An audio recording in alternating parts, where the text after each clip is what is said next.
ఇప్పుడు మనం నూతన సంవత్సరం శ్రీ వసునామ సంవత్సరం ఉగాది వేళ విశేషంలో 2025వ సంవత్సరం నుంచి 2026వ సంవత్సరం వరకు ద్వాదశ రాశుల్లో 6వ రాశి కన్యరాశి వారి జాతకం, చదువు, విద్య, ఉద్యోగం, తలించిన కార్యం, అనుకున్న కోరిక, నమ్మిన పని, చేసే పనిది ఎలా ఉంది చూడు. జానకిరామ్ అంశాయోగం బలం, తలించిన కార్యం, నమ్మిన పని, చేసే పనిది, ఇంటి బలంది, కుటుంబ బలంది, చదువు బలంది, ఆరోగ్య బలంది, విద్య బలంది, యోగ బలంది, ధనబలంది, గుణబలంది, రణబలంది, శాస్త్రబలంది, అలాగే సంతాన బలంది, కళ్యాణ విషయంది, మనసుల మాట, చేసే పనిది, అడవపడ్డ పనిది చూడు.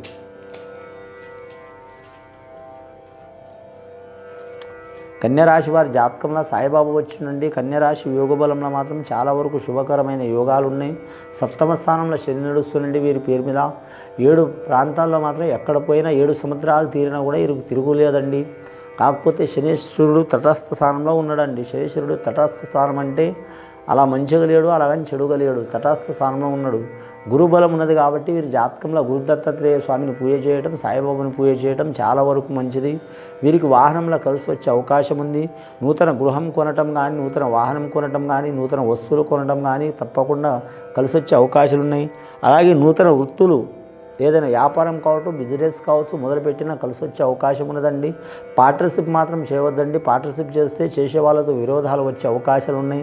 వివాహం అయిన వారికి భార్య భర్తలో కొన్ని చికాకులు వస్తాయి. అయినా సరే వాటిని సరిదిద్దుకొని నిలబడే అవకాశం ఉంటుందండి.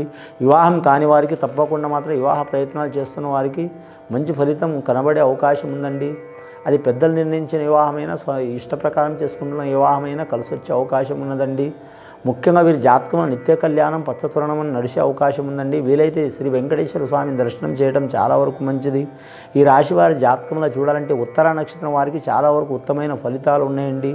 ఈ జాతకంలో చూడాలంటే వెంకటేశ్వర స్వామిని పూజ చేయటం మంచిది.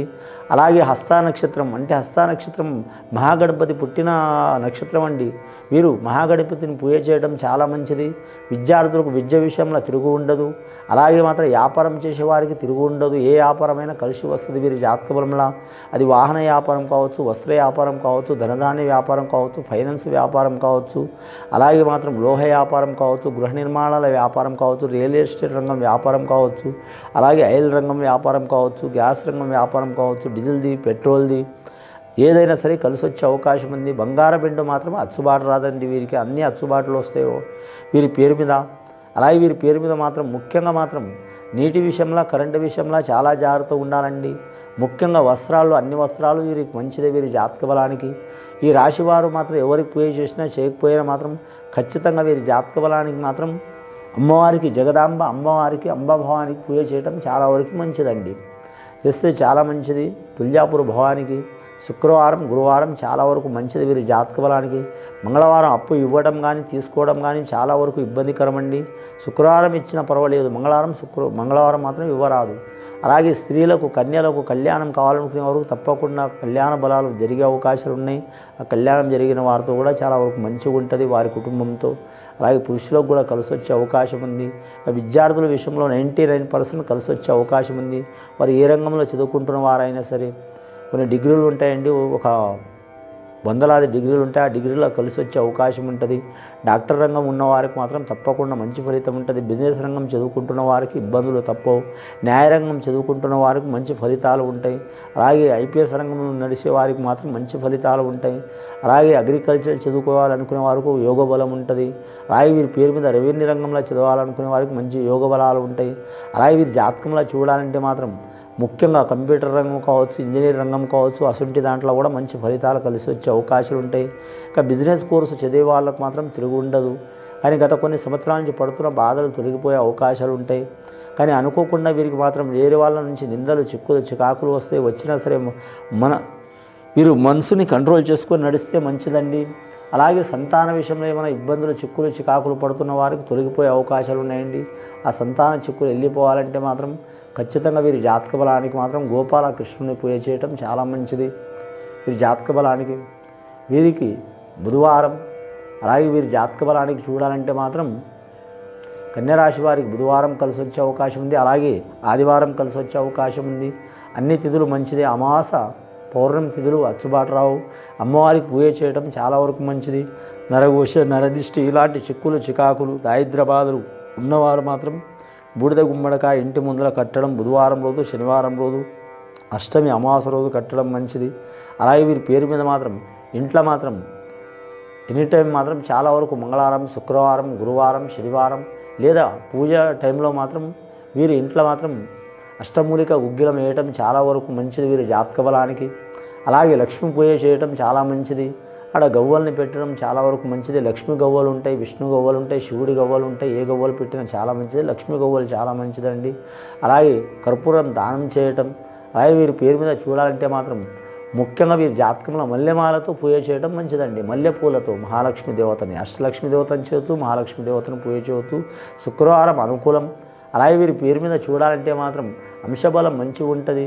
అలాగే వారం ఒకరి నుంచి ఉప్పు తీసుకోవడం కానీ ఉప్పు ఇవ్వడం కానీ చేయవద్దండి. రాశివారు చాలా ఇబ్బందులు పడే అవకాశం ఉంటుంది.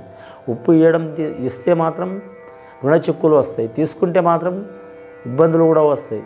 అలాగే వీరి జాతకంలో చూడాలంటే మాత్రం ఏదైనా ఆకస్మికంగా ప్రయాణం చేయాలనుకునేవారు గోధూళి వేళలో వెళ్ళటం మంచిది. గోధూళి వేళ అంటే ఉదయం 5:30 నుంచి 6 లోపల, సూర్యోదయం రాకముందు. అలాగే సాయంత్రం 4:30 నుంచి 6 లోపల, ఆ టైంలో మాత్రం గోధూళి వేళ అంటారండి. గోధూళి వేళ అంటే మన గోవులు ఉదయం మేత కోసం వెళ్ళే టైం, అలాగే సాయంత్రం మేత చేసి తిని వచ్చే టైం కాబట్టి ఆ టైం గోధుల వేలు అంటారండి. చాలా మంచిది. ఆ గడియలో వెళ్తే వీరి జాతక బలానికి అంశబలం మంచిగా ఉంటుంది. వీరి జాతక బలానికి చూడాలంటే వ్యాపార స్థానంలో కలిసి వచ్చే అవకాశం ఉంటుంది. ఒకరి చేయి కింద బతికే అవకాశం ఉండదు. మొండి ధైర్యం చాలా ఉంటుంది. ఆత్మవిశ్వాసం చాలా ఉంటుంది. ఈ కన్యరాశి వారి పేరు మీద ఏంటంటే విశేషమైన నరఘోష చాలా ఉన్నదండి. ఈర్ష్య, అసూయ, ద్వేషం, నరఘోష చాలా ఉంది. ఈ కలియుగంలో ఈర్ష్య, అసూయ, ద్వేషం చాలా వరకు ఇబ్బందులు పెట్టే అవకాశం ఉంటుంది. మన అన్నం తిన్నా కూడా మన కడుపు నొప్పి పెట్టే అవకాశం ఉంటుంది. మన ధనం ఖర్చు పెట్టినా కూడా మాత్రం రూపాయి కాడ 10 రూపాయలు అయ్యే అవకాశం ఉంటుంది. కానీ మాత్రం ముఖ్యంగా మనతోనే మంచిగా ఉండి మనకు గోతులు తవ్వేవారు ఉంటారు కాబట్టి ఈ రాశి వారు మాత్రం ముఖ్యంగా నరఘోష కాడ చాలా జాగ్రత్త తీసుకోవడం మంచిది. నా సంపద నేను తింటున్నాను, నేనే సంపాదిస్తున్నాను, నన్నెవరు ఏం చేస్తారులే అనుకుని బిరుసుతో మాత్రం చేయకూడదండి. ఈ రాశి వారు చేస్తే ఇబ్బందులు పడే అవకాశం ఉంది. ఈ రాశి వారి కాదు, ఏ రాశి వారైనా సరే నరులతో జాగ్రత్తగా ఉండాలి. అంటే జాగ్రత్తగా ఉండాలంటే వారు చెడ్డవారని కాదు, మంచివారని కాదండి. పరిస్థితిని బట్టి కలియుగంలో మాత్రం కొన్ని మనకు దక్కని వాళ్ళకి దక్కుతున్నాయి, మనకు కాని వాళ్ళకి అవుతున్నాయి, మనకు కాడ లేని వాళ్ళ కాడ ఉన్నాయి. ఈర్ష్య, అసూయ, ద్వేషం అనుకోకుండా వచ్చే అవకాశం ఉంటుంది. ఈ ఈర్ష్య, అసూయ, ద్వేషం పోవాలంటే మాత్రం ఖచ్చితంగా మాత్రం జ్యోతిష్యంలో మాత్రం ఎవరితోనైనా మాత్రం ఉన్నా లేనట్టే ఉండాలి. చాలా వరకు మంచిది. వీరి పేరు మీద ఒకరితో వాగ్యుద్ధాలు పెట్టుకోవద్దు, ఒకరిని కించపరచవద్దు, ఒకరిని బాధ పెట్టొద్దు. అలాగని మాత్రం ఒకరికి బాధ పెట్టకుండా వీరు బాధ పడకుండా తప్పించుకొని తిరగడం వీరి చాలా వరకు మంచి యోగ బలాలు కలిసి వచ్చే అవకాశాలు ఉన్నాయండి. శుభకార్యాలు సిద్ధించే అవకాశాలు ఉన్నాయి. గొప్ప గొప్పవారు పరిచయం అయ్యే అవకాశం ఉన్నది. అలాగే కొన్ని సంవత్సరాల నుంచి ప్రయత్నిస్తున్న పనులు, ఆటంకాలు పడుతున్న పనులు అవి తప్పకుండా జరుగుతాయండి. లాస్ట్కి మహాగణపతి హోమం చేయడం చాలా వరకు మంచిది. లక్ష్మీనరసింహస్వామి పూజ చేయడం చాలా మంచిది. ఈ రెండింటిని పూజ చేయడం వలన ఎలాంటి ఈర్ష్య, అసూయ, ద్వేషాలు ఉన్నా, గ్రహ బాధలు ఉన్నా తొలగిపోయే అవకాశం ఉంటుందండి. ఇది విని చూసి ఆచరించే వారికి నూతన సంవత్సరం చాలా వరకు మంచి ఫలితాలు కనబడతాయండి. శుభం భూయాత్.